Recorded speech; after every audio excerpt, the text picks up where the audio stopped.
അല്ലാതെ എല്ലാവർക്കും അറിയാമല്ലോ, എന്നേക്കാൾ കണ്ണൂരിൻ്റെ ആവേശം ശ്രീ കെ സുധാകരനാണ്. അദ്ദേഹത്തിനെ മുദ്രാവാക്യം വിളിക്കുന്നതിൽ യാതൊരു അപാകതയുമില്ല. അത് കോൺഗ്രസ് പ്രവർത്തകരുടെ വികാരമാണ്, അത് പ്രത്യേകതയൊന്നുമില്ല.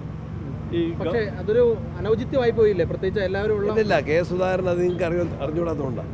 കണ്ണൂരിൽ ഏത് പരിപാടിയും ഒന്നാമത്തെ മുദ്രാവാക്യം കെ സുധാകരൻ തന്നെയാണ്.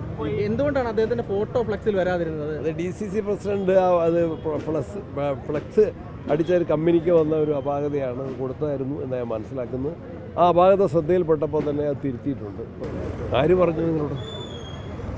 ആര് പറഞ്ഞു? കോൺഗ്രസ് അല്ലേ എല്ലാ വിഷയങ്ങളിലും ശക്തമായ നിലപാട്. ഇടതുപക്ഷവും ഗവർണറുമായിട്ട് ഒത്തുകളിയല്ലേ കേരളത്തിൽ കാണുന്നത്. നേരത്തെ ഗവർണർ, ഈ ഗവർണർ വന്നപ്പോൾ ആരായിരുന്നു ചുവന്ന പരവതാനി വിരിച്ച് ഗവർണറെ സ്വീകരിച്ചതാരായിരുന്നു?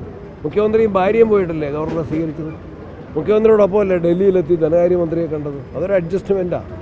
ഇവിടെ ജനകീയ ജീവൽ പ്രശ്നങ്ങൾ, വിദ്യാഭ്യാസ രംഗത്തെ പ്രശ്നങ്ങൾ, ആരോഗ്യരംഗത്തെ പ്രശ്നങ്ങൾ, ഈ പരീക്ഷയിലെ അപാകത, ആരോഗ്യരംഗത്തെ തകർച്ച, ഇതെല്ലാം ഉയർത്തിക്കൊണ്ട് UDFും കോൺഗ്രസും കോൺഗ്രസിൻ്റെ യുവജന വിദ്യാർത്ഥി സംഘടനകളുമാണ് ശക്തമായ സമരമുഖത്ത് നിൽക്കുന്നത്. ഞങ്ങളുടെ പ്രവർത്തകരെയാണ് കള്ളക്കേസിൽ കുടുക്കി പീഡിപ്പിക്കുന്നത്, ഞങ്ങളുടെ പ്രവർത്തകരെയാണ് പോലീസ് ആക്രമിക്കുന്നത്.